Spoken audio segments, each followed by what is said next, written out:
What's up, Canes fans? Hey, guys. We are back with another post-game show on Mark Rogers TV. Miami Hurricanes got the victory today. Started off with a big bang, kind of in the middle. They caught up to us a little bit, but, thankfully these guys closed it out, with the W. What I think, Jordan, to me, like the one thing that really, really stood out to me that changed the beginning of this game, and it was that deep pass to Rambo early. That put the secondary on their heels, and if you notice, right after that, we started making short pitches and short passes to him because he was open because they're 5 yards off of him. Yep. So, that to me was actually a really big deal. Just that one play, it really kind of changed the whole defensive scheme that they had, and it allowed us to do more. Well, I know that we probably come off as the Charleston Rambo fan club, but for good reason. I just want to update people on where he's at. So he had 116 yards and 7 receptions today, so that puts him one reception away from tying the single season record.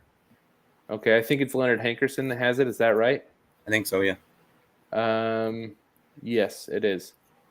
And then he is like 70 yards and change. No, 90 yards? It's like 90 yards and change away from breaking the single season receiving yardage record. And he has 2 games to do it now. So 21 yards behind Andre Johnson. And, It's a special season so far for Rambo. Oh, yeah. This is going to go down. The greatest receiving season in Hurricanes history. And just think of the guys that have come through here. Oh, yeah. Incredible players. And also think about the fact that we had a quarterback change in the middle of the year. Often that doesn't result in like big stuff afterwards, but it ignited Rambo, and it's given Rambo basically the opportunity and the chance to break these records. Well, it ignited the whole team. It ignited the offense. It turned into what did we just win? So we were 2-4. So that means we've won 4 out of the last 5 games. Yeah. That is solely because of Tyler Van Dyke, Charleston Rambo, and Jalen Knighton. Yeah. There's no other explanation for the turnaround, going 4-1. Yeah. So I have a question for you, Ross. Yeah. You're a guy who I respect when it comes to talent evaluation and stuff like that. How crazy am I to start the conversation of 2023 NFL draft, Tyler Van Dyke, first round? It's a little early. But here's what I'll say about that is the NFL is often based off potential. It's not always based off of the raw stats. Sometimes guys like a Josh Jacobs, running back, 1 year, for Bama, and he's in the first round. Yeah. TVD, if he continues to do this, he is going to be in the conversation as one of the best quarterbacks in the nation and seen as an NFL type quarterback because he has the arm. So it's not like it's crazy far fetched, but it's still, I think, just a tad bit early. Okay. Well, and then here's a follow-up question, and I know context is everything, right? I'm a firm believer that every argument, every discussion needs context, or else it's dumb, right? Yep. But I'm going to ask you this question and ask you to take context out of it, okay? So you're only looking at the last, let's say, you're only looking since Tyler Van Dyke started, okay, for all QBs. If you're just watching that game tape of Sam Howell, Kenny Pickett, and Tyler Van Dyke since Van Dyke took over, who's a better NFL prospect? Wow. That's a hell of a question there because I actually I got quite a lot of respect for Sam Howell. I know he's a rival and stuff, but I have a lot of respect for him, and I think he's really got what it takes in the NFL to find some success. I'd have a hard time, though, dude, turning down a TVD because of TVD's deep ball. The deep pass and the touch that he's showing with the cannon of an arm when he needs to do it, I'd have a hard time. Well, speaking of touch, that wheel route that he hit Mallory for was that our first touchdown or our second touchdown? Second, I think. But surprisingly enough, that was the play that got me off of my chair the most. Yeah. Just seeing the perfect touch on that pass, right? Didn't need to sling it in there. It just he knew exactly what the defense was, So he just lofted it, you know. And it was a good play call too on top of that. Yeah, for sure. But like that's what you want to see. How many quarterbacks, Yeah. like they feel like they need to fit that in when there's no reason to, right? And overthrow it, underthrow it, put it off target, right? So yeah, I mean, it didn't seem like much, but that was a throw where I was up out of my chair and I'm like, this dude, like the game is slow for him right now, Yeah. I got a question here really quick in the chat.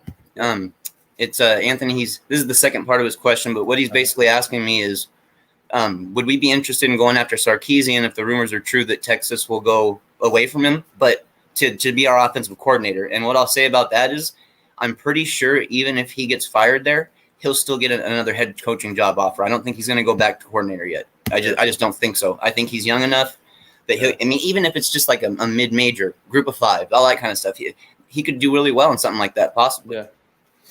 Mike Williams, thank you, man. Appreciate it. Yes, thank you, Mike. Yeah, I mean, University of Washington's back open. I mean, you have ties to that area. You think they'd do Sark again? No, they're not going to run that one back, especially if the stories are true about how he just sat in his office with a warm case of beer next to him and just drank all day. That literally multiple. I've heard it over and over and over. Yeah. Dude. I'll tell you what, though. Speaking of Washington, and speaking of coordinators, I would gladly take Jimmy Lake as our defensive coordinator. Okay. Glad. I mean, not even a question. Gladly. Okay. You think he's the level of MDB 3000? Thank you so much. I'll let's see. Steve has looked a lot better. Think he can move to MLB. Yeah, I mean, because we probably will go back to a 4-3. I doubt that next year we'll be doing this 4-2-5 or whatever. Mm-hmm. So yeah, I mean, I'm open to anything. How much eligibility does Ryan Rigoni have? Honestly, I'm not kidding. He looked really good today. I have no idea how that works for a guy who was a walk-on for a couple of years. I don't know. Yeah, so I'm open-minded to anything with the linebackers as long as we can get the play elevated a little bit, So Mike Williams again, thanks, man. Very generous of you. Thank you, Mike. Yeah, so Jimmy Lake, is he the type of guy, like let's say we get a Lane Kiffin. Is that the type of hire you put Jimmy Lake next to him where you can just be like, hey man, like defense is all you. Like let's go win some ACC championships. I think that those two would mesh really well, and especially get Jimmy Lake as far away from offensive decisions as possible. I mean, he just doesn't have a mind for that. Yeah. His defenses, though, when he was the DC in Washington, his secondaries were incredible, dude. Yeah. The talent he brought in and the talent he developed was incredible.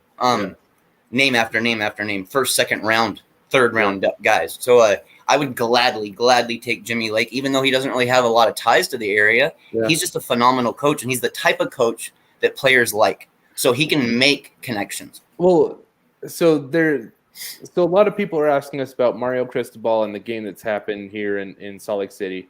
I want to get to that in a second, but I want to ask you a different question first. Yep. So what's your opinion on coaches having or not having ties to South Florida recruiting, and that being a qualifying measure to bring them in to the Miami Hurricanes? Do you want me to give my opinion first? Yeah, go ahead. Yeah. Okay.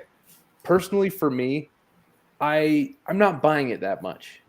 Like there is talent every which way you go in South Florida. It is not hard to find. It's not hiding, And the thing is like kids want to win these days, I know that they want to be treated well. I know that there's a process with high school coaches and stuff. But I think if you're giving 110% effort and you're winning games at the University of Miami, I don't think you can be a bad recruiter. No. The area recruits itself. Yeah.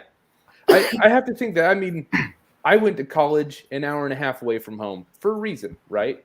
Because I didn't want to be that far away from my family. I know that not everyone's the same, but I think a lot of kids, like that's the luxury that we have at the University of Miami, is that we offer the biggest local hotbed of talent the opportunity to come live 30 minutes, 45 minutes, hour and a half away from home and play on the biggest stage of college football. Yeah, I mean, yeah, it's tough to not want to, tough to not sell that. Basically, I mean, everything that we need is there. Everything that we need for success is there, except the funding wasn't really at the highest level it should have been. So the rumors are, they're going to pump $20-30 million into the football program. So, dude, if they do that, that's awesome. That's fantastic. Yeah, and so back to my question. So, how worried would you be if we hire like a Luke Fickell, a guy who doesn't have a lot of experience, or a Jimmy Lake as a coordinator, right? How much concern do you have that they don't recruit South Florida high schools very often? I'm not like do or die for that, dude. I know a lot of fans really they go if there's connections and we have to have connections and they have to be strong connections. Yeah. There are guys who are simply good recruiters in the world and they know how to recruit no matter where they are. Jimmy Lake's one of those kind of guys. He can go into any kind of environment, any kind of atmosphere, and be whoever he needs to be. He's kind of a chameleon. He can blend to every situation. I think within a matter of one season, especially with how he would run the defense in the secondary, it would have players excited to want to play for Miami.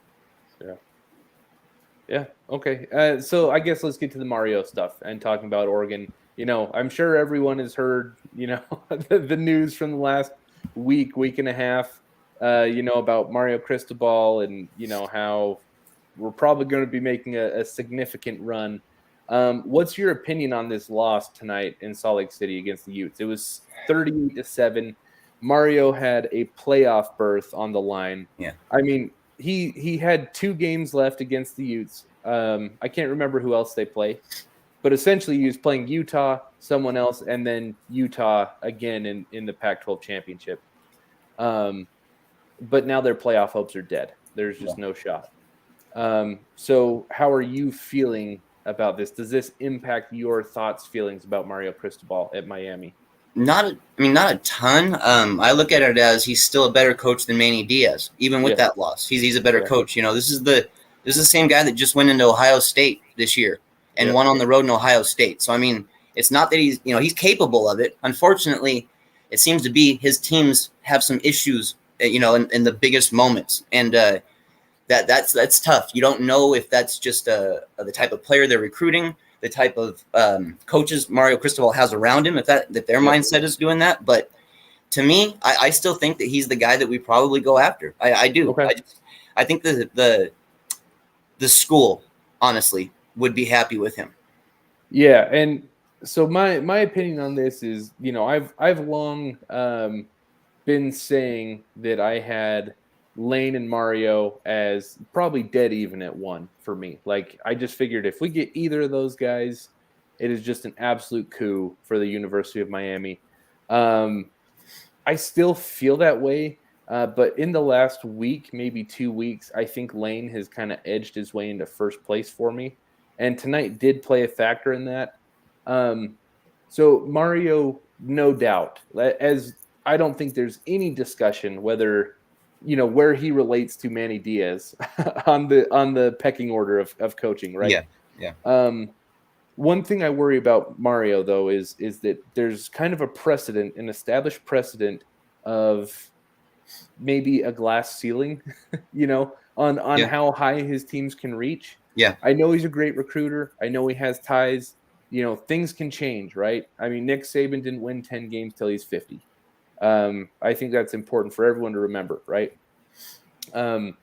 So Mario can certainly change that, but I mean, for me to be consistent philosophically, my biggest problem with Manny Diaz is that when it was time to put everything on the line, push all the chips into the middle of the table, that we came out flat, we looked unprepared, and we looked like we didn't belong. And that's what I saw tonight, Oregon versus Utah. So I'm not comparing the two. Mario already has a New Year's Six bowl win. That speaks for itself. He's already won his conference twice in 3 years. That speaks for itself. Okay. So I'm not trying to say that he's no better. What I'm saying is he what we're looking for? You know, I in my opinion, you have to separate all the connections and just make sure he's the best candidate. Yeah. Like, I think he's a great candidate.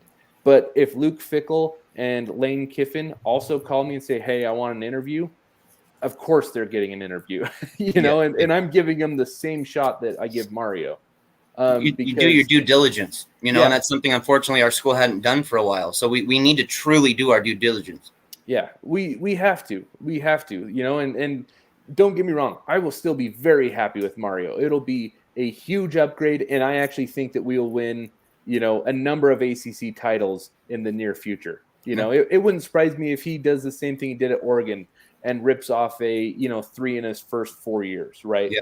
That would not surprise me at all. Like, I'm not saying that I think he sucks, but what I am saying, though, is like, so, you know, I'm a Utah guy, okay? Yeah. I grew up, live here. Kyle Whittingham has a reputation of folding.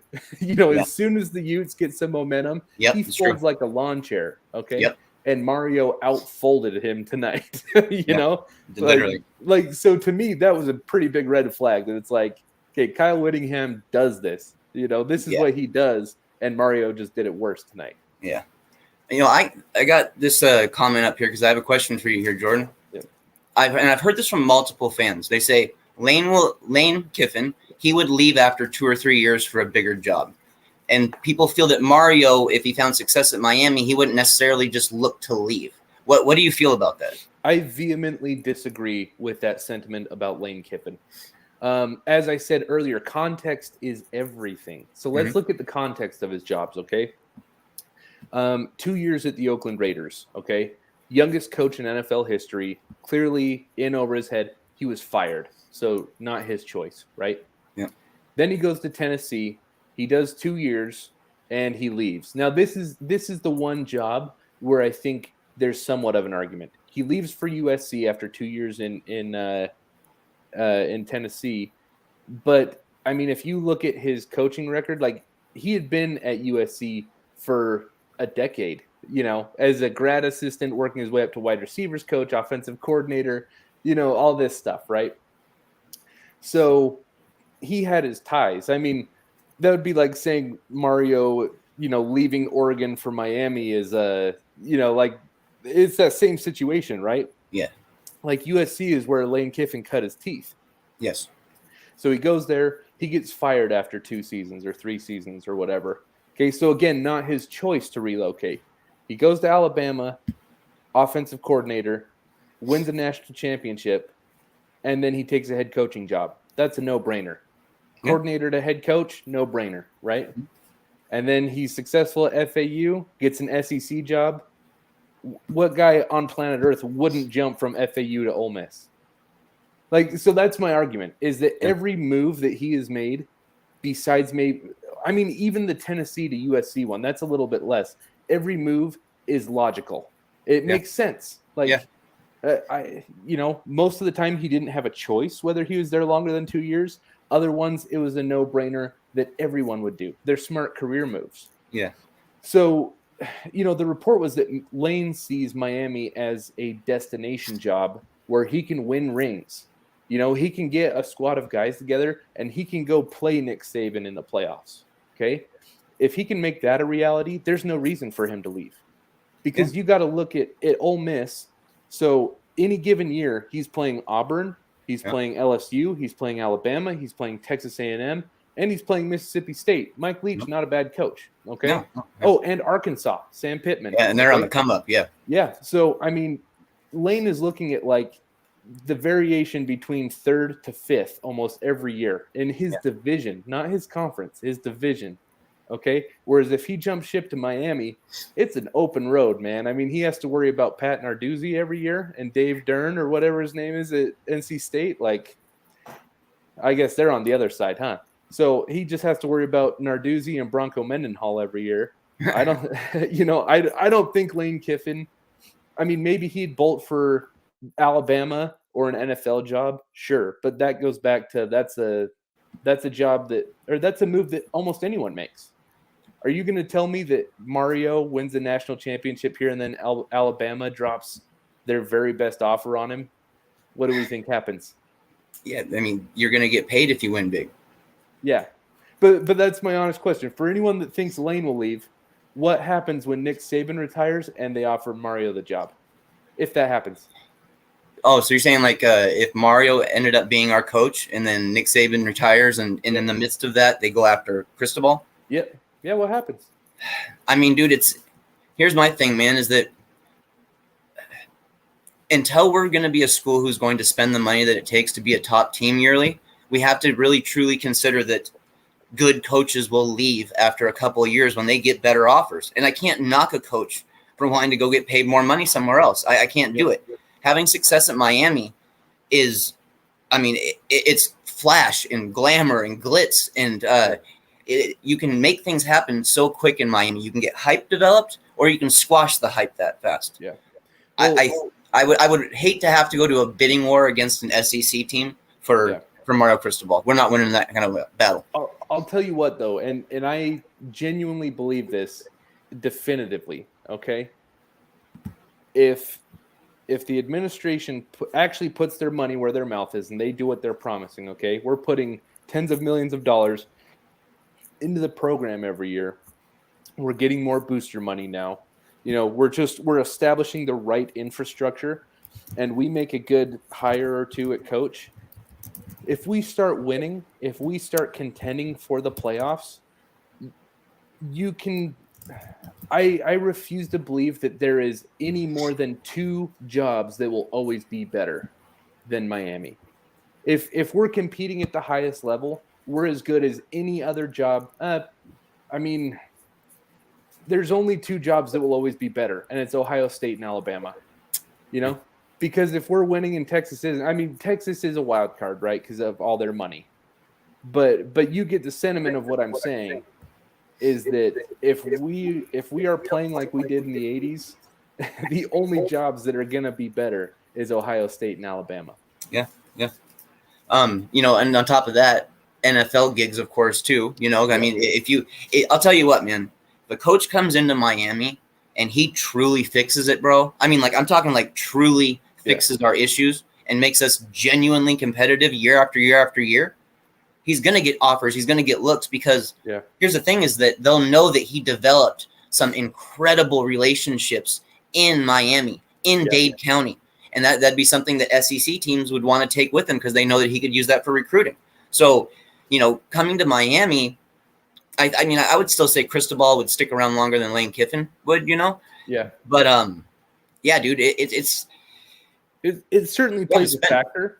But I think if you're doing your analysis and you were saying like, hey, you know, we made our pros and cons list and Lane came out number one. It's a close number one, but we're going to go with Mario, even though he's number two, because we think he'll stick around longer. I don't think you do that. That's just not smart because anything could happen, you know? I mean, maybe Saban, I mean, isn't he like 65 or something like that? Yeah, he's not young. Yeah, I mean, what happens if he retires, you know, 4 years into Mario's tenure and then he gets the offer? Like, you know, I just think it would be I agree that Mario would be less likely to leave Miami. But, I mean, at the same time, like, Lane has been all over the country, okay? He's coached in California. He's coached in Tennessee. He's coached in South Florida. He's coached in you know, the Deep South now. And he still owns his house in Boca Raton, and he's actively campaigning for the job in South Florida. It seems like he has decided that that is where he wants to be. Yeah. You know? So, I mean, is there really a difference? Because I mean, I think there's a difference in the way that they coach, basically. I mean, Lane Kiffin and Mario are two different guys completely. So it's about, you know, that mindset working at Miami and working at it consistently for year after year after year. There'll be players, though, that will love to play for Lane because he's flashy. He likes to be a little, you know, boisterous sometimes, you know. He likes to pump his chest out and seem like he's one of the best coaches in the entire NCAA. But it's tough, man. Lane Kiffin's had his issues, bro. He's had a lot of issues, and you just got to hope that he's past that. You got to hope that he's learned, right? I mean, that's all you can ask from any coach. Yeah. Well, but one thing I think people forget, because Lane Kiffin has been part of your daily ESPN coverage for 15 years now. I think one thing that people are forgetting is that he is like 8 months younger than Manny Diaz or something like that. He's only 46. Yeah. He's younger than Manny Diaz. So, like, Lane is not a finished product, which is crazy to think that. Well, it seems like he's been around forever. Yeah, I mean, he got, 14 years ago. He'd have been 32 when the Ravens hired him the Raiders hired him, and he was only an offensive coordinator in college, right? So when people bring that stuff up, it's like, dude, a 32-year-old getting his first head coaching experience in the National Football League. Like, are we really going to hold that against the guy? What was he supposed to do? Say no? Yeah. I mean, it's tough, dude. I mean, yeah, he got an opportunity that guys his age don't get, so why not take it, Because think about it. Had he actually been ready at that time and could have been almost like a young phenom, a young prodigy in the scene, yep. Dude, they might be talking about some special stuff. Seriously. Yeah. They might be. But unfortunately for him, the bumps and bruises happened, and it seems like he's carried himself a little better since he's in the SEC now, though. It doesn't seem like he's really trying to make trouble like he used to. He used to like almost want to make trouble just to make trouble. But I don't see him really being like that unless something's happened I'm not aware of. But he seems to have kind of chilled out a little bit. I don't know if he's humbled, but the SEC stuff, maybe Saban beating him, kind of humbled him. I don't know. Yeah, and I agree that there's been some maturity, but I actually think his bravado fits the University of Miami. I mean, the SEC is kind of a good old boys club. It's like there's a false sense of being a gentleman when when you're an SEC coach, right? Because they all play dirty, they all cheat and do anything they can to win. But there's there's some sense of like being a gentleman on the surface, and Lane doesn't fit that. But what he does fit is exactly what the bad boy Miami Hurricanes have always done. Yeah. Can we? One of my things, I guess, Jordan, is that I've been saying, I've said this many times, I don't want to live in the past anymore with Miami. I don't really want to recreate what we had back then. That won't happen again. Football's changed, completely changed. We need a new identity. Mm-hmm. University of Miami needs a new identity. Is Lane Kiffin the type of guy that can truly fulfill something like that? It's a big thing to ask for. Yeah, well, I think that's the right question. But if you're comparing Mario versus Lane, and you're looking for a new identity, I think Lane is the type of guy that could add an adjacent identity. It's new, but it's not a stark. It's not opposition, right? It's not an opposing identity. It's an adjacent identity. Yes, it's different. It's new. It's the spread, fast-paced offense, right? It's scoring 70 points on people. Yeah. And it's having fun doing it, right? And it's kind of the new swag, right? Yeah. It's not swag like the recruits 80s. would love to see that, right? I mean, think about the local recruits being able to go, hey man, I don't have to leave the area anymore. Look at this offense they got at Miami. Dude, I mean, I just want something to work, bro. Like I just want something to work. Yeah, and I feel like that's kind of the attitude that radiates from South Florida in terms of like just being in your face, especially when there's success. It's all about like, hey, I just beat you because I'm better than you, and I think Lane does that in a different modern way that could work. Whereas if we want a new identity, like, well, let's have this conversation about Mario Cristobal too. If we're looking for something new, does hiring Alonzo Highsmith and Mario Cristobal really give us anything new? I mean, it gives us something better, I think. Yeah, I'm not arguing with you there. I'm just, I'm just, toying with the idea of looking for a new identity. Like, are we living in the past if we go Highsmith and Cristobal? I don't think. Because Cristobal seems to be a guy who's adapted pretty well to the new NCAA, and especially being at a place like Oregon where he needed to really make it seem like that was a place to go for 5 stars and 4 stars and all that kind of stuff because they've got that Nike backing right there. He he needed to make sure that happened, and he did, man. He kills it on the recruiting trail. He absolutely does. He is. He's elite. Yeah, he does, man. I hate that he's got his mishaps, in coaching. It sucks because if he didn't, we'd be talking about the absolute perfect candidate. We literally would. But there's still some questions about him, though. There's genuine questions about every coach for the most part because we're not going after a title-winning coach yet. We don't have that. We don't have that swagger money. I'll tell you what, though. We need to strike while the iron is hot because right now we are the hottest job in the country, and it's not even open yet. Yeah. A lot of buzz. But so LSU is open. USC is open. There's a chance Oklahoma could open up. Yeah. Washington is open. Texas, maybe. Texas might open up. Auburn might open up. That's something people don't talk about a lot.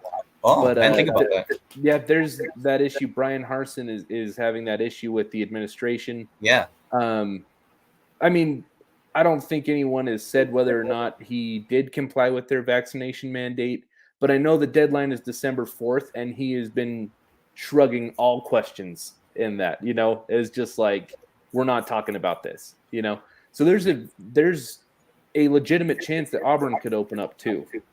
And where does that put us though then? I mean, if all those jobs are open and we don't strike while the iron's hot, where does that leave us trying to compete for coaches we want? It just depends on how the dominoes fall, man. Because, I could see Brian Harsin ending up in Washington. I mean, he might have those same type of issues, and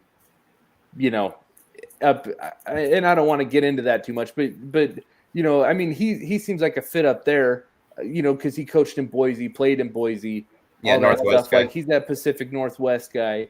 Yeah. So that could be something like that. But there's so many jobs that are going to be open. Florida might be open. Yep. Like we're not even talking about that. They lost today, dude. They're 5-6. Yep. Florida. So, I bet Florida does open. What, in your opinion, would be striking too late? Like, what's your time frame that you'd want to really make this happen and get it done? I think. I think Mario is the wild card. Yeah. I think, if Lane is actually interested, you're calling Lane before their bowl game. As soon as you get an AD in, you're getting Lane in for an interview. Yeah. Another guy that you should be ready to hire in case you have to is Tom Herman, who is he's an analyst for the Chicago Bears right now. So he's open, Yeah, he is. And, I mean, a lot of people crap on him because he got fired at Texas. But, I mean, dude, look at Texas now that he's gone. Yeah, he actually had a little stability. Yeah, and he's only 46 years old. He's already won 2 New Year's Six games.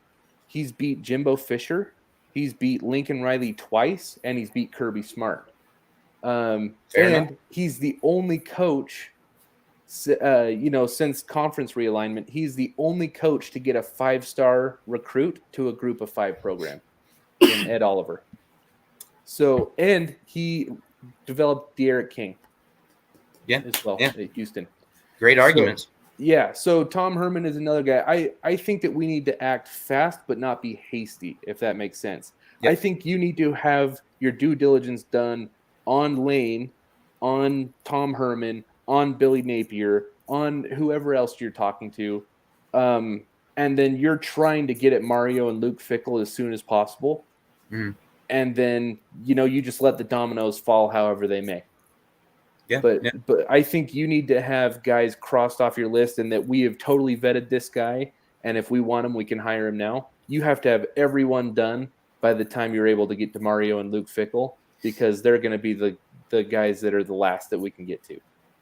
Yeah, they're going to be the guys that and unfortunately having to be last towards them or having to wait a little bit for them is where we can end up in a bidding war. Who knows if USC wants to go after him, Yeah. USC might decide that, hey, he's already in the Pac-12. He's already got great relationships in California. Yep. I got a question here. 1 sec, dude. It's Anthony. He says, this is a serious question in terms of Lane specifically. Are you worried that wherever he's been a head coach, there's a tendency to have lack of leadership in the locker rooms with veterans? What do you think about that, Jordan? Yes and no. I mean, I feel like Ole Miss has pretty good leadership with Matt Corral right now, or Matt Corral, or however you say it. Yeah. I know that John Reese, what's his name? John Reese, the backup quarterback, switched to wide receiver this year. He Yeah. almost came here. Yeah. You guys know who I'm talking? Does anyone know his name in the? It's John Reese something. He started for them as a freshman and played baseball as well. He almost came to Miami. Yeah. But I can't remember. he's a really strong leader in that locker room as well. I don't want to say that comment is wrong. That's not what I'm saying, because I think it's a very valid argument. I think you're just looking at, is this an aberration? Is it a break from the pattern? Is this who Lane is now? Is he matured? Now that he's Plumlee. We got to hear in the chat. Plumlee. John Reese. Thank you, Plumlee. Infinite Neuron. Yep. So, we're just going to have to decide, is this a break from the pattern, or is this just an aberration? I think that's what you have to decide, but that's what your due diligence is, right? What do you think about Chud? Do you think he's a guy that could be added as a piece, for a staff? I mean, I don't want to say no. Yeah, I got you. But what I do want to say is, hey man, Chatter, how you guys doing? It's good to see you. But what I do want to say in regards to Chud is don't do it just because he went to Miami. Yeah. We should be way past that. Yep. That's like I was telling you when you asked me if it's like a requirement to have those ties. I don't think it is anymore. Not in this era of football. Not in these days. You don't have to have those direct ties. It's not 1985 where you have to actually go and physically shake somebody's hand if you want to talk to them, or get on a phone and dial, and that's about it. You didn't have any other ways to connect. Yeah. So, I mean, this is, man, dude, there's a chance for us to finally get right. Yeah. There's an actual chance for us to finally get right, finally recruit in the area that we're supposed to recruit in, elite, to an elite status. Bro, it's just, I guess my question, do you believe that they are going to put $20, $30 million in the football program at Miami? I have to take them at their word, man. I mean, I have to say every headline that involves Julio Frank and his involvement in athletics in probably 2 weeks has been awesome, and I've been very critical of Julio Frank, but I try to cut it 100. I'm not someone where it's like, I scorched the guy 3 weeks ago, so now I have to find a new angle to keep scorching him. Dude, he gave us exactly what we wanted. If he honors that and he does it, he does exactly what he says he's going to do, then build him a statue. I don't care. Like, all we can ask for people is to do their job effectively. And if he is, undoing Donna Shalala's kill what you eat policy is what they called it. Yeah. If he is committing the tens of millions of dollars to making our program better, if he's actually committed to, because I guess the idea is that he wants to use the football team to market the whole university. Yeah. Because that's kind of his new idea. Brilliant. Let's do it. I love it. Should have happened a while ago. Yep. I mean, it makes sense, right? Their doctors have the football logo on their lab coats. That's just really says everything that we need to know. Yeah, definitely. Now this question here, I'm kind of curious about this here. They're curious how some Canes fans say Blake was not qualified. Now they want Highsmith and Toretta as AD, and they have zero experience. Yeah. I have a stance on that, Martin. Mm-hmm. What it is that, yes, Zoe doesn't have all that experience, but what he is he's a football guy and he's a football mind. Mm-hmm. I want the AD to be a football fan. I want the AD to support football and love football and want to be part of the process of getting us back to winning consistently. Yeah. That I think that's what's driving this. It's not necessarily the qualifications or anything like that. I think it's just the idea of having an AD that actually truly cares about football. Yeah. And was part of some winning teams back in the day, so he knows what it felt like to win in that area. Well, I think that what you just said is extremely valid. I also think that the comment that we were referring to is also valid, but that just comes into the due diligence, right? Yeah. That's a fair argument. Both sides is fair, right? That Gino has all the financial experience. He's no stranger to college athletics. He won a national championship. He won the Heisman, for Pete's sake. And Alonzo Highsmith is an NFL executive. Like, if we hire him as a director of football, he is so qualified for that. Yeah. You know, perhaps the most qualified for that we could get. Yeah. So like a director of football instead of an AD role? That's what I'm hoping to see Alonzo in. I know he's going to be part of the university in some regard. It's just there's too much smoke for it to not happen. I'm hoping it's in more of a director of football role, just because I think that criticism is very valid. You know, like we were pissed about Blake because he's a fundraiser and nothing else. You know, but the one thing he did is he kept us in the green and didn't put us in the red financially. So thankfully, we're not starting at a negative standpoint. We're starting with a team that even they haven't had a lot of success, they're still been marketed just good enough to make money. So hopefully the next guy comes in, he sees the potential of that and really raises it up 5 or 10 levels. Well, and I want to make a point that I just barely thought of. And so this is credit to Blake. I'm so happy he's fired, but let me give him some credit really quick, is that none of us knew about that UM policy that they had to be solvent financially. They had to be self-sufficient, right? So for all we know, Blake could have kept us having a football team.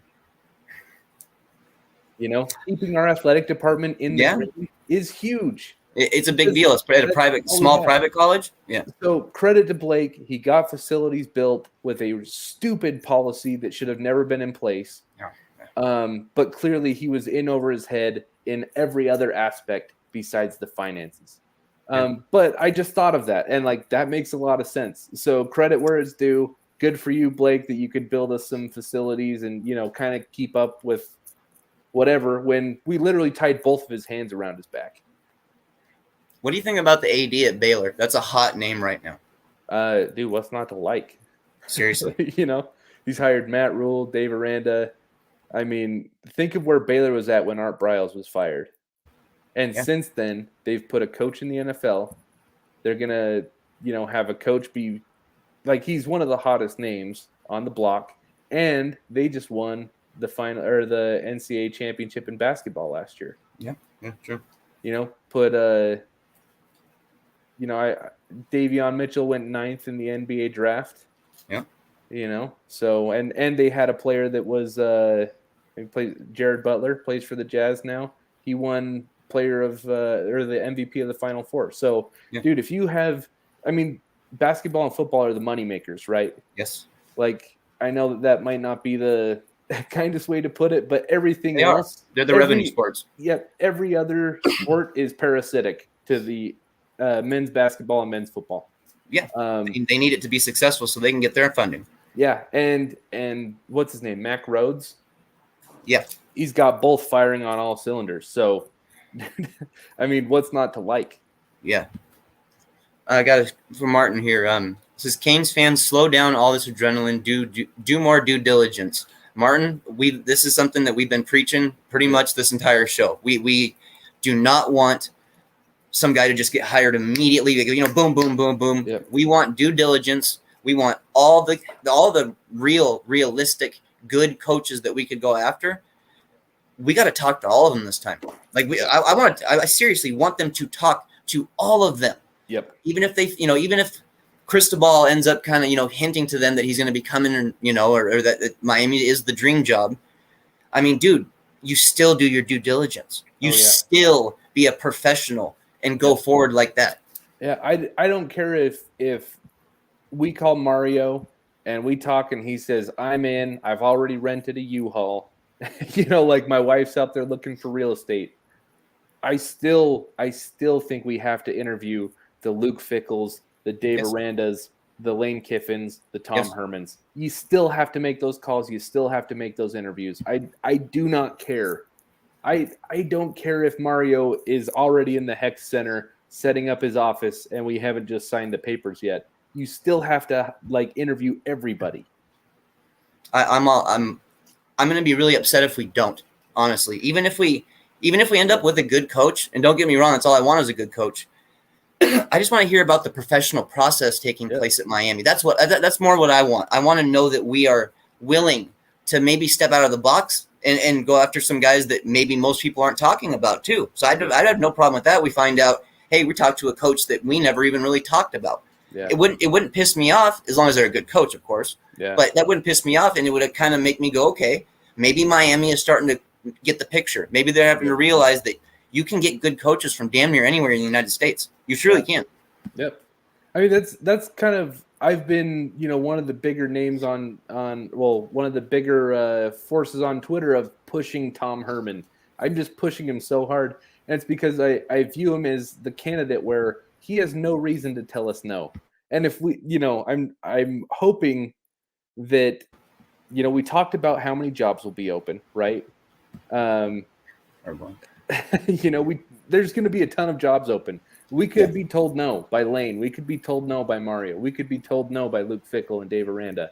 That's where the due diligence comes into play. That's entirely plausible. Tom Herman has really no reason to tell us no, and he's already won a Sugar Bowl. He won a Sugar Bowl at Texas. So people say he didn't win at Texas. He won a New Year's Six Bowl at Texas. Yeah. I know that fans are a little hesitant about him. I've noticed. I've been looking at the chat. They're a little hesitant. He got fired, but dude, he was 7-3. Like, we were ready to give Manny a lifetime extension for going 8-3. Tom Herman went 7-3 because Kansas canceled on him. He would have been 8-3 just like us last year, and he got fired. So I don't really want to hear it that he didn't win because he won the Sugar Bowl.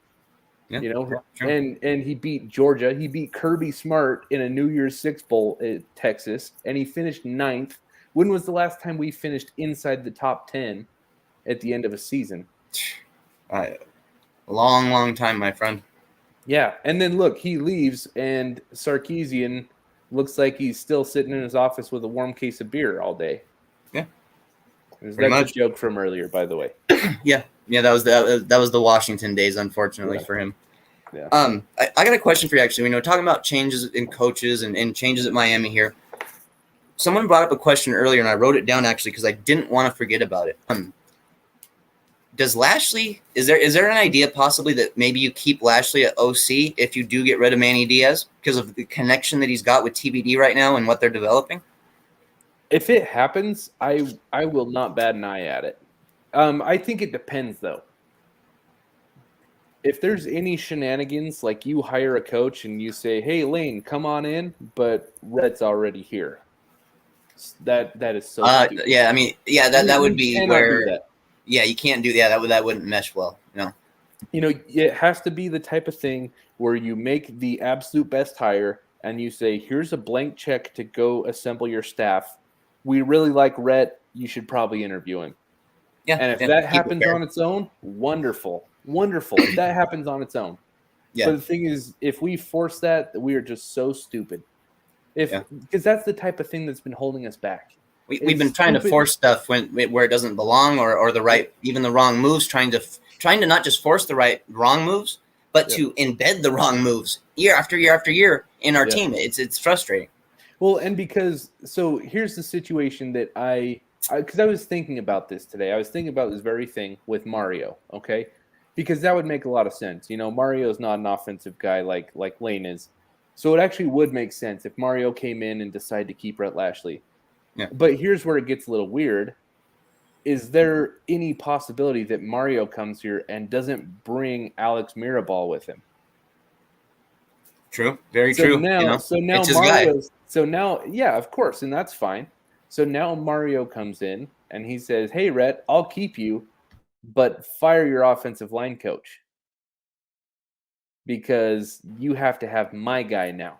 And do you see how that just that's weird. That's weird, and that's how problems start. Exactly. Yeah. I believe you 100% because that's one of my frustrations is watching Miami. My reference to it has been watching Miami trying to take a square peg and put it into a round hole. Yep. It just doesn't work. Yep. And I mean, I still think that's weird. I get that Mario is a great candidate, but we are overlooking so many things that we have been upset about in the past. Okay. And we already talked about, Mario pooping his pants today in Salt Lake City against the Utes. Okay. Yep. Yeah. We've all been so mad about Manny for doing that same thing. Obviously, Mario's doing it at a higher level, which that's great, but it's still happening. Okay. But also, do we believe that he can fire Alex Mirabal? Is he hiring offensive coordinators and he says, hey, come in, but you don't get to pick your offensive line coach? I already got that. Yeah. Yeah. It's weird. It's Yeah. weird. And we've been pissed about Very Al true. Golden doing it. We've been pissed about Mark Richt doing it. We've been pissed about Manny Diaz doing it. And we're going to do the same thing again. And it might have better results this time. But are we like, let's at least acknowledge that we're doing it. Fair. Very, very let's fair. Be self-aware. Let's be very self-aware. Fair. Yeah, I completely agree. And I'm glad you brought those points up because honestly, there's things that I don't think about all the time when I'm thinking this stuff through. So I'm glad you brought that up, Jordan. We got to keep it fair. We got to keep it fair top to bottom.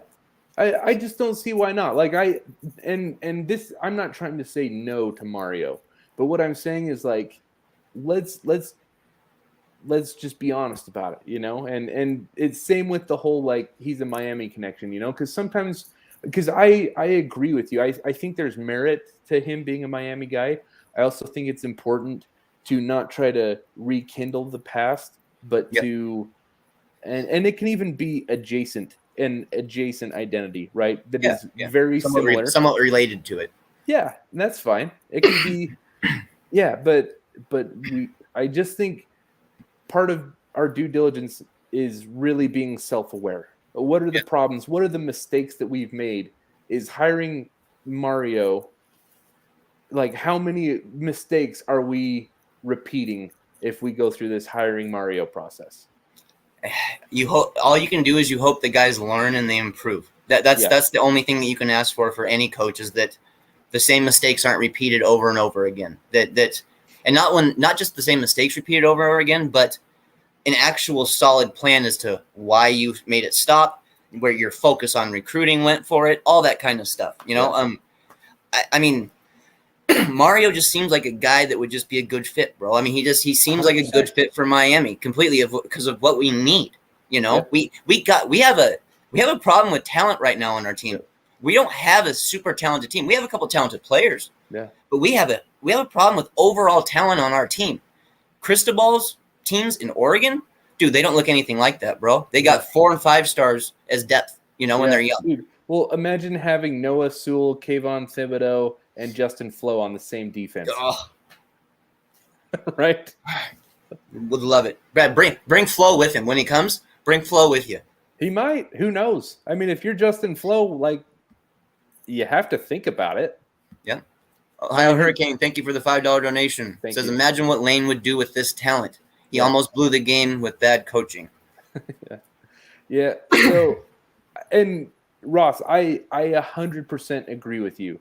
I'm not trying to poo-hoo this Mario thing because I think Mario would be a fantastic hire. Yeah. You know, I just want to cut it straight. You know, I think we should talk about Lane's past issues. I think we should talk about the fact that, you know, I personally think Lane's tenure will be extreme in one direction. It will be an extreme failure if it fails. Yeah. Like catastrophic. Yes. But at the same time, I also think he probably gives us the highest ceiling if it works. You think he gives a higher ceiling than Cristobal, huh? That's my gut feeling, man. My gut feeling is if both are like hitting it as best as they can, I see Lane winning rings. I see Mario competing for rings. Here's the thing about best case scenario for both. That's just my gut feeling. That's pure speculation. The one thing that I really, really like about Mario is his attention to the offensive line and his recruiting approach on the offensive line. Yeah. If we had a guy come in and actually fix those problems, like truly fix them, Oregon gets tons of talent running through there, bro. 4 or 5-star kids are just littered throughout their offensive line. Yep. If we can get that at Miami, there's things that we can do more just for the simple fact that we're blocking better. You know, I mean, it just makes coaches and jobs easier, makes players' jobs easier. Yeah. And, you know, just because I want to make sure that, you know, just because something happened in the past doesn't mean that it's going to always happen again. For sure. But regardless, you made the right point by saying We have to talk about it. We have to address it. And the school has to do that due diligence on their part to make sure that those mistakes were completely learned from, that they're in the past and will never happen again. Agreed. Because we've talked about context a lot on this episode, and that's important, right? Because like you said, it's not always A plus B equals C, right? Because humans aren't robots, right? Humans aren't mathematical equations. So you hit the nail on the head. Just because something hasn't worked in the past doesn't mean it can't ever work. But talking about it is the best way to make sure that it doesn't happen. Is you assess that relationship. You assess the connection between Mario and Alex Mirabal, and you're saying, is this the type of thing that has been a burden to the program in the past? Is it the same or is it different? I can't tell you. I've never met Mario. I learned Alex Mirabal's name like 3 weeks ago. You know what I mean? There's no way I could tell you. Yeah. So, that's something that's way over all of our pay grade. Far be it from me to opine on that, but I think we need to get it out there, right? Yeah. It all needs to be out there. The good, the bad, and the ugly needs to all be on the table. It needs to be on the table and seen clearly. That's the only way we can find true success, in my opinion. Yep. So, if you don't mind me just saying this, so is there any questions in the chat? I know that Ross, you talked about this week, that we wanted to be a little more interactive. Yeah, if you guys got questions, fire them off. Here we go. All right, we got, should Jake Garcia and TBD had open competition in the next should be open competition in the next season? Do you think it would give? Do you think it should be, or do you think? Sorry, he undertyped. Or do you think somebody should be given the starting job automatically, which would be TBD? There has to be a battle, and it's something I've actually spoken about in the past. That I'm excited about the idea of those two battling it out, because it's only going to make our QB room better. Seriously. Now, the big question, of course, is Garcia going to stick around if he doesn't get the job, if he doesn't end up winning the starting role next year? That's been a big question, Yeah. Oh, it makes me so sad to even think about. But you hit the nail on the head, Ross, is like the battle has to happen. I think we all know how it's going to end up, because what happens on Green Tree is way less important than what happens in Hard Rock. And Tyler Van Dyke, he looks already like an NFL thoroughbred quarterback. He is a stallion of a young quarterback, and we just need to enjoy that. Jay Miller, thank you for the $5 donation. Says, I think people are overlooking Mark Stoops. Look what he's done at UK, at Kentucky, and also an underrated recruiter. Look at the class he has coming in. Stoops is an interesting name, and he's one of those guys that, if we really missed on one of those top two guys we're going after, I wouldn't be mad if he was a kind of a plan B option. I really wouldn't. I would not either. There's one point with me, and I think Stoops being a candidate for this job is purely his own self-determination, because I think we should be interested. But one thing I didn't realize is he makes almost $6 million a year. Yeah. At Kentucky. Yeah. And more than I thought. Yeah. Yeah. It's way more than I thought. I don't even know if we'll be able to match that salary, let alone think of his job security. He makes $6 million a year. And when he wins 8 games, they're like, they're smacking him on the butt. Like, hey, great year, Mark. We love it. 8 games. Keep it up, buddy. We got some more questions piling in here, Jordan. Okay. So who are the 3 coordinators that should be retained if Manny is let go? Who's a guy that you simply don't want to get rid of? Coach Field is a guy that he's not a coordinator, but he's a coach. But I'm of the mindset that if Manny goes, we start over at everything. We don't keep any of the guys. Maybe some of the positional coaches like a DVD, and guys that we work with, but coordinators, I don't think so. Yeah, just from hearing you talk about it, I defer a lot of the recruiting stuff to you because respect, like you're one of the best in our realm that does that. T-Rob and DVD are guys that, like, if we can keep them, cool. But that should 100% be the opinion of the new coach. Yeah, definitely. And I mean, I think it's hard for any coach to come in and say, man, I don't want T-Rob. You know what I'm saying? Like, right. it's pretty tough. Yeah. Then right here, when do you think Manny gets fired? Ohio Kane, December 3rd. Yeah, December 3rd. December 3rd. I'm right with Jordan on that statement there. Mm-hmm. The reason why, Ohio, his buyout drops $2 million on December 2nd. Really? So, yeah, that's why. So, they're at least that's what I've seen on Twitter. So, it's not that I don't have anyone in the heck telling me that. I've seen it on Twitter that they say in Manny's contract that after December 2nd, his buyout goes down $2 million. That's fair. That's fair then. I mean, I didn't even realize that, but I've also been preaching the December deadline too. So, I mean, yeah, I'm glad to hear that. We'll save whatever money we can save in that process. Yep. And I think the reason why I don't want to draw this out too long. I think the reason why the optics is that we might keep Manny is because he can sue the school. You know, if he can get any evidence that he's a dead man walking and that they've tampering and stuff. On, yep, then he can sue the school for that $2 million. So they have to pretend like Manny's going to get a fair shot at this with a new AD, and it's not going to happen. It's just not. Yeah. It's playing the game. It's how you play the game. You got to play it right. And that happens at every level of college football. It happens with the coaching staff, it happens with the players, and it happens with recruiting. It really does, dude. You have to know how to play the game. If you don't, you'll be left in the dust. Got a question here. It says, will Oregon's loss lessen Mario's negotiating power? I love this question. What do you think? It goes right off of what you said, playing the game. And this it worries me.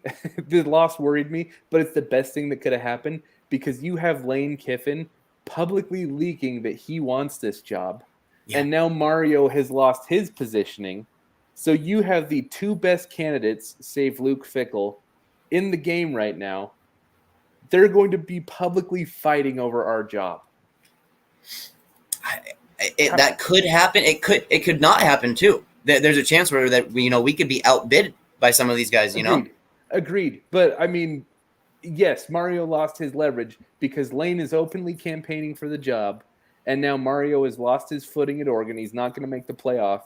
And so he's going to be feeling that pressure like, hey, he should know Lane is every bit as good of a candidate as he is. Okay? Oh, yeah. And Lane wants to be here. So Mario, he can't play hardball with us anymore. Neither of them can. Yeah, it kind of actually gives us a little bit of leverage. It does. 100%. I love it. Yeah. Fantastic. I didn't even think about that. Yeah, it really does. Ohio Kane, thanks for the $5 donation. He says, can't wait. That was in regards to when we said Manny Diaz was going to get fired. Yeah. So, yeah, I get the excitement. I get it. I can't either. Mark Stoops has trouble keeping Kentucky local high school stars in state. Says, I live in Kentucky.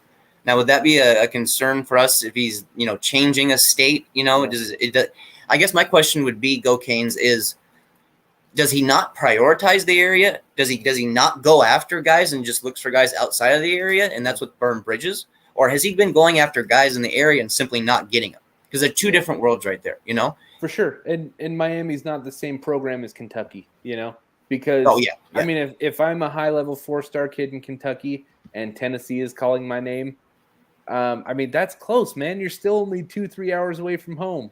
Yeah. I see Bob Stoops' name mentioned here. Okay. I wouldn't say no to Bob Stoops. I mean, he's pretty old, but I mean, how many times do you get a national championship winning head coach? Do you think he's interested in being a guy who has to recruit 365 days a year and all that stuff again? Probably not. It's been a hot minute. Yeah, it's been a hot minute. Yeah. So I don't know. But you certainly give him an interview. I mean, like, that's the due diligence. There's only 5 active coaches that have won a national championship. Yeah, and that's a good point. Yes, good point. Yep. It's and one of them's Mac Brown, who's like 5 years away from dying of old age. It's hard in this era of college football to catch up to the big dogs. It really is. The talent depth and the talent differences. It's night and day where a lot of these teams. I mean, you look at the SEC teams that are just mediocre right now. they would probably run through the ACC, bro, especially with how bad it was this year. They would just absolutely run through the ACC. Oh, yeah. Ole Miss? Yeah. I think I think that I think Stoops could do okay. I guess, when I'm thinking about it, I think Stoops could do okay, but he has to bring in some young guys who are innovative and recruiters, because I don't think he's going to want to do a whole lot of that himself. I know head coaches don't all the time, but they got to be involved in stuff. They got to be a face, at certain times. They got to be there just physically. Yeah. It's tough, dude. It's tough. I think Stoops is probably at a point where he's got pretty comfortable not having to do that. Yeah. It's a lot of work, man. Yeah. Yeah, college is a year-round job, because you have to hit the recruiting trail hard in the off season. Yes. I don't think that he's a guy who really wants to do that anymore. And look at Dan Mullen, who admitted that he slacks during the season.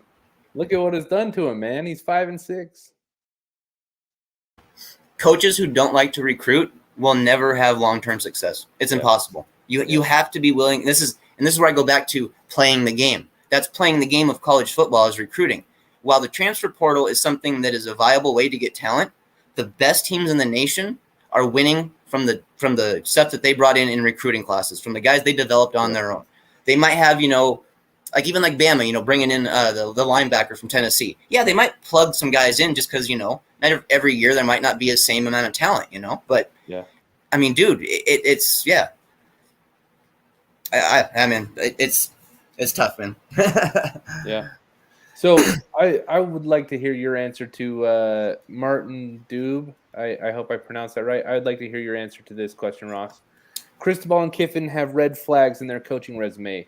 What if the new AD does not like either, assuming we get a substantive AD, not an unqualified alum? What if he decides Manny stays?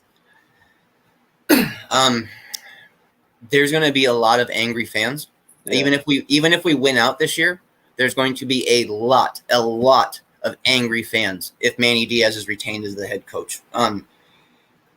Is it fair to say, hey, he's winning, he's doing better, he should at least get a chance or a shot? Like, maybe there's some kind of argument for it there, but still not strong enough to sway me. That's for damn sure. Yeah, I think we hit our ceiling with Manny Diaz already. Yeah. I don't think he can go any higher than what he did last year. Yeah. And I think that if we want to get better and we truly want to improve, Manny Diaz has to be gone. So if he stays, and I've already heard, and I'll say this flat out, Martin, I have talked to many fans who are season ticket holders. They said if Diaz stays, there's a good chance they're not renewing their season tickets. Yeah. Yeah, my witty response to that would be, well, then we hired the wrong AD. If I wanted to be, give a little more reasoning, I would bet every dollar that I have that that's a non-starter for the administration. Yep. Like, this year has been a disaster. Totally. Who like Manny got the athletic director fired. Do we really think he gets to stick around? There's no freaking way. How often do athletic directors get fired? No. And a new athletic director is not going to want to retain a guy who had failures as a head coach. Yeah. Like, it's just, you start over when you do that. You bring new life into a program. You don't repeat the same mistakes. Well, look at how Julio Frank has been reacting to this whole situation. You really think Julio Frank is going to hire a guy that's like, yeah, you know what? I'm going to keep Manny Diaz. I just don't see it. I honestly don't see it. I don't see there's any way that Manny stays as the head coach. I think that the damage has been done already, unfortunately. And here's the thing, though, is I'm speaking of the damage a lot more in sense of recruiting locally, because we are so far behind in the 2022 class right now. It's ridiculous. In the 2023 class, we got a little pull there, but the schools like FSU have more pull than we do right now in the 2023 class. Yeah. I mean, we got to get that. We have to get in order, dude. I mean, the recruiting at Miami has to get in order some way, somehow. This class that's coming in right now is an absolute joke. I mean, it is a flat out absolute freaking joke that we cannot get local talent after we had a fairly decent season last year. Now, James Williams, Taylor, the argument is still out that those guys were got because of COVID. They didn't get to do all their normal stuff. So, I mean, that's an argument that a lot of people have, because you can go, hey, well, have you seen Manny Diaz and the staff get another 5-star since then? No, you haven't. So, I mean, that argument has legs and it's valid. Yeah. We have to get back to recruiting, because the best teams in the nation, like I said, they're winning off the guys they recruit. That's how they're winning titles most of the time. And, you know, Miami just isn't a program that can recruit when it's bad anymore. No, like we're True. not, you know. Very, very true. I mean, maybe we can hang around at the bottom end of the 20s. Yeah. You know, like I mean, like between 17 to 25 in that range. We could probably hang around there when we're not. I mean, that's what we have done as a bad program. But you're not going to pull top 10 recruiting classes if you're going 8-5, 7-6. It's just not happening.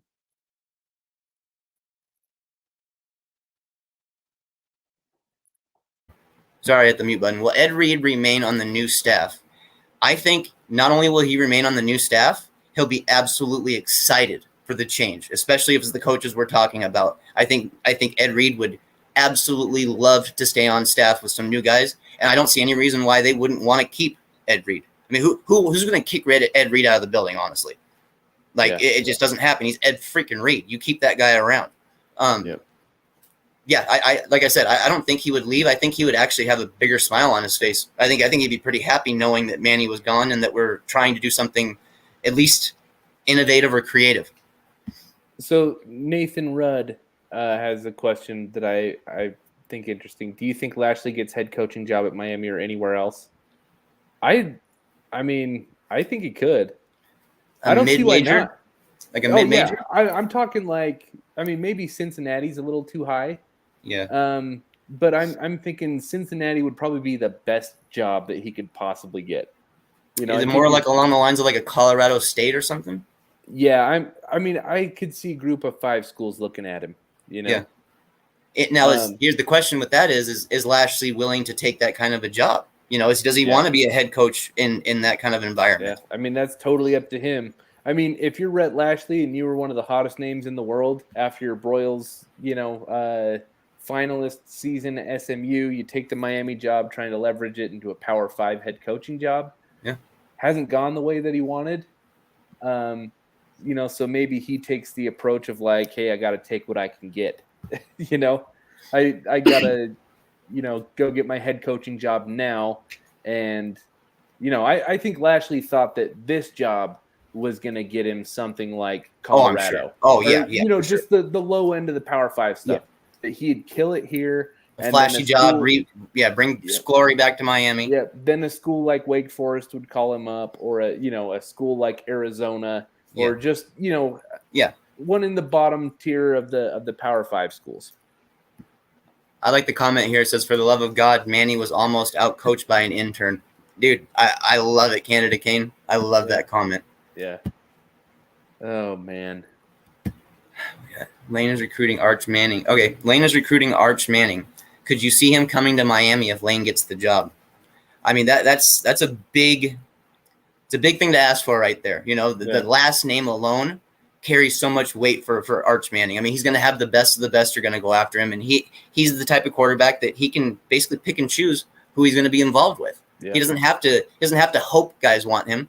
He knows that teams are going to want him. Well, sorry, go ahead. Do you think that I was just going to say, do you think that Lane has that kind of connection with him already to where he could pull him into Miami if he was the new head coach? I mean, it's hard to say. I personally, I agree with you. I think we should not expect that at all, right? He has the tie to Ole Miss, okay? I think he's also interested in schools like Alabama and LSU. I bet if Lane leaves, I bet he goes to Alabama. That just makes sense. Sounds about right. Yeah, unless Ole Miss, you know, just kills it in their next hire. I could actually see them going after Dan Mullen. That would make a ton of sense. Get him back in Mississippi where he's comfortable, but it's something new, right? Yeah. And then, you know, maybe. But I don't think he comes here. Like, the Mannings are SEC. I don't see a Manning fitting in South Florida, man. I just don't see it. But if you're Lane Kiffin, I don't think that's going to make his decision for him, because, I mean, a bird in the hand is better than 2 in the bush, or even 1 in the bush, you know? Like, Tyler Van Dyke on your roster right now, Jake Garcia on your roster right now, is better than trying to get Arch Manning for another 2 years. Dude, fair. Absolutely fair. Top to bottom, Jordan, that was awesome, actually. That's completely fair.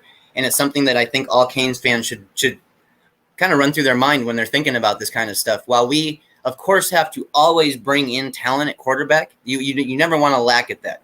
Yeah. But we've got two guys that might actually be legitimate Power 5 star. We know one of them is already. Yeah. Jake Garcia might be another one. Yeah. We haven't had that in 15, 20 years. Yeah. Seriously. So, I mean, hopefully things get right there. Go Canes says, will Ed Reed remain as chief of staff or assistant coach role? That's something that I see a lot of fans talking about. If what's Ed Reed's end game? What's his ultimate goal out of all of this? It seems that people still don't know exactly where Ed Reed wants to end up, as a final product in college football. I have a hard time telling the guy no. I have a hard time going, like if he wants to coach a certain position, especially DBs, I have a hard time with that. But if he's along the lines of an assistant coach, assistant coach for his group, for like a secondary or whatever, not the main guy. But if he was second in charge for maybe 2-3 years, learn the ropes a little bit and show that he can develop players. Yeah, you give him a shot because it's Ed freaking Reed. You just do it. I'd love to have him be part of the university in some way. Yeah, I would rather keep him on as chief of staff. I don't think a lot of people know this. Ed Reed, his only coaching experience was assistant defensive backs coach for the Buffalo Bills 3 years ago. Okay? Probably only happened because Dan Morgan was the assistant general manager.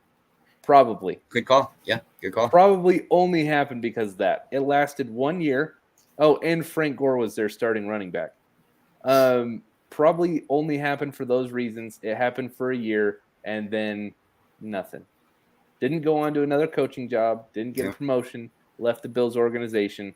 I don't know any details about his departure, but that just makes me think that the Bills didn't have any interest, even with Dan Morgan still. He's left since, but he was still there, and Ed Reed left. Yeah. If I had to guess, I would guess that was a favor to an old friend, and it just didn't work out the way that they both wanted it. That's fair. I can see that being the absolute truth, honestly. The absolute truth. What do you think about Ken Dorsey? Do you think he's just so destined for the NFL that it's really not a shot for him in college? It just doesn't make sense at any level to me. For us, I would be so furious if we hired a guy who hasn't been a Power 5 head coach unless his name's Luke Fickell. You might be able to talk me into Billy Napier, but Luke Fickell is the only Group of 5 head coach that I'm greenlighting without any questions. Okay. Ken Dorsey has no head coaching experience. And then, if you shift the conversation to offensive coordinator, it's like, but dude, the Bills will probably give him that this year. It's doing good. Kind of, I'm a Bills fan. It's kind of a well-known fact that he is offensive coordinator in waiting. Dude, their coordinator's That's name what I've always heard. Has slipped my mind right now. I can't think of his name. Brian Dable. Yeah, Dable. Okay. Yeah. He's interviewed for head coaching jobs. He's going to get one eventually. Yep. And when that happens, they like Ken Dorsey. But he actually also interviewed for the San Diego Chargers offensive coordinator job this year. Will Dorsey be around if that process takes a year or two? Will Dorsey still be there? He might get a shot before then. That's what I'm saying. He got an interview with the San Diego Chargers this offseason for offensive coordinator. So it doesn't make sense for Dorsey to be an OC in college because he's going to get a shot in the NFL. And it doesn't make sense for us to hire him as head coach, in my opinion. I just don't think it's a good fit right now. I got a question here for you, Jordan. All right. From Nathan Rudd. Said, could Rambo possibly come back if we get the right coach? He and TVD along with Mallory is 3 players to build around. My whole entire stance on this will be, it will all come down to what kind of grade he's getting from NFL scouts. Is he being seen as a late first round pick? Is he being seen as a early second, early third? Or is he being seen, as something later than that? That will decide And well, it won't decide. That will make his decision for him, basically. Yeah. If he's being offered, or not offered, but being seen as a late first round, second round guy, that money, he's not going to stick around at Miami. He's going to take off to the NFL, and rightfully so, because you don't know what can happen with one more year in college football. You don't know what's going to happen at Miami, and new coaches coming in. He doesn't know if they're going to prioritize him or how they're going to use him. So you want to go off of your best season you ever had. That's what you want to do when you're stepping into the NFL draft. You want that to be right after the best season you've ever had. Yeah. Right now, Rambo is set up to go at least second or third round, in my opinion. Yep. Yeah, because he can, next time he sees Andre Johnson, he's going to say, hey, you know what? You never had a season like I did at Miami. The last time Miami had a quarterback room like we have right now, if you include Eric King, Jim Kelly, Vinny Testaverde, Bernie Kosar, and Mark Richt were on the roster. Good call, Martin. Good call, man. I mean, we're not, of course, at that level quite yet, but we've got some potential and hope, Just the two young guys we've got that potential and hope. Yeah. Any team with two P5 starters on their roster is going to benefit no matter what, because injuries happen. Bad play happens, all sorts of stuff happens. So if you got another P5 guy on your roster, hey, it's all better. That's what teams like Bama do. It's what teams like Clemson, have been trying to do. It's Ohio State, you load up, depth. And with the transfer portal being so real now, you want to load up even more with depth, because some guys might take off if they're not starting for a year, Yeah. So it's important. Yeah. All right, man. Well, we are at the 120 mark, Jordan. We're going to call it here for the night. I just want to thank all the fans that jumped in here, man. You got 162 of them right now. Thank you guys so much for supporting us and riding along with the way with us. And thank you for the questions that you guys had for us. This is something that we're going to start implementing every show. So be prepared with questions, guys. If it's something happened during a game or whatever else, or you have questions that might not pertain to a game, just feel free to shoot them out. We'll let you know when we're getting ready to answer those questions. So thanks again, guys. It was cool for us. I kind of like it. Yeah. Thank you, guys. We appreciate it. And Ross, thanks as always, man. Yeah, thanks, Jordan, man. Thanks for jumping on here like usual. The best co-host on the internet. I appreciate that. All right, guys. We're gonna see you guys next week after we get another win. I'm telling you, we're winning that damn game next week. We're winning. We're winning that damn game next week. So, we'll see you guys next week. And everybody stay safe, stay blessed, and we're out. Happy Thanksgiving. Happy Thanksgiving. Yep. Yes, sir. Yes, sir. All right. Take care.